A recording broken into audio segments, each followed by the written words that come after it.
Você já deve ter ouvido o ministro Luiz Roberto Barroso do STF dizer que eleição não se vence, se toma.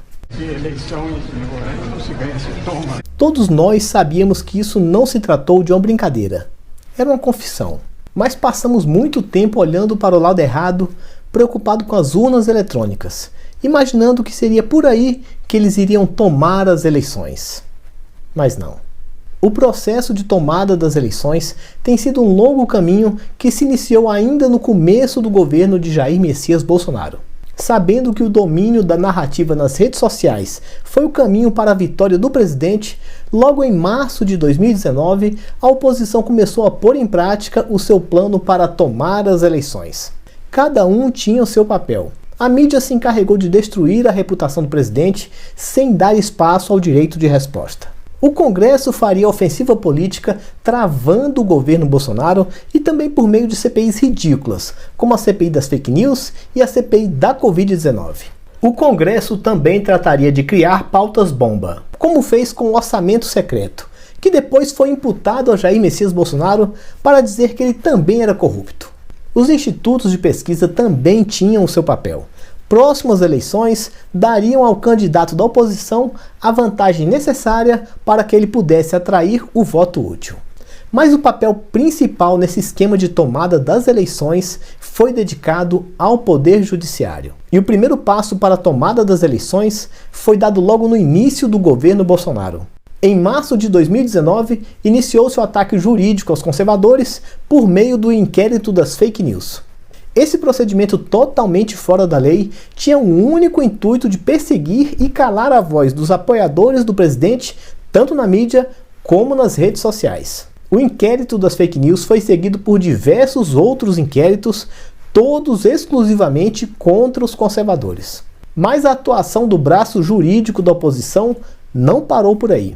Mais recentemente, foi a vez de o TSE entrar com tudo no jogo político. E juntos, TSE e STF tiraram contas de bolsonaristas nas redes sociais do ar, bloquearam blogs e sites bolsonaristas, censuraram mídias bolsonaristas, desmonetizaram influenciadores bolsonaristas, prenderam e exilaram jornalistas bolsonaristas, prenderam deputado e apoiadores de Bolsonaro, decretaram busca e apreensão em imóveis de bolsonaristas, fizeram uma verdadeira caça aos conservadores. E do outro lado, nenhuma medida foi tomada para impedir mentiras e difamações contra Bolsonaro. Com essas inúmeras ações e omissões, o braço jurídico do processo de tomada de poder permitiu que maculassem a reputação do presidente e reduziu o alcance da rede bolsonarista, fazendo com que o discurso pró-Bolsonaro fosse quase eliminado, o que impactou profundamente o processo eleitoral brasileiro. Mas muito além de exterminar o discurso bolsonarista, era necessário também criar um candidato capaz de dar legitimidade ao processo de tomada das eleições. O candidato já estava ali. Era só tirá-lo da cadeia, anular os seus processos e depois disso dar um banho em sua imagem. O senhor não deve nada à justiça. Pronto, o anti-bolsonarista estava criado. Porém, ainda havia algo a ser feito pelo Poder Judiciário.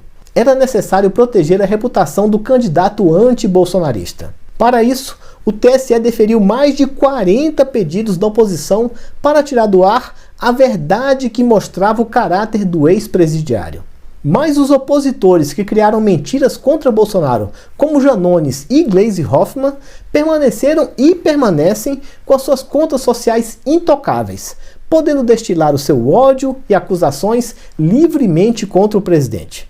Com todas essas medidas, foi criado o ambiente perfeito para a tomada das eleições. Só tem uma barreira para que essas eleições não sejam tomadas do povo. Cerca de 1000 anos antes de Cristo, os filisteus lançaram um desafio ao povo de Israel. Se algum israelita aceitasse lutar e vencesse o gigante filisteu Golias, os filisteus passariam a ser submissos a Israel. Mas se Golias vencesse o combate, os israelitas seriam servos dos filisteus. O pequeno e jovem Davi aceitou o combate e, mesmo ridicularizado por Eliabe, seu irmão mais velho, e desacreditado pelo rei Saul, venceu Golias. O que estamos próximos a ver no dia 30 de outubro é bem semelhante a isso. Desacreditado por uns e ridicularizado por outros, o Davi da modernidade, o presidente Jair Messias Bolsonaro, mesmo com suas poucas armas, irá lutar contra o gigante Golias e irá vencer a batalha. Bolsonaro provará para todos que supremo é o povo e não deixará as eleições serem tomadas de nós.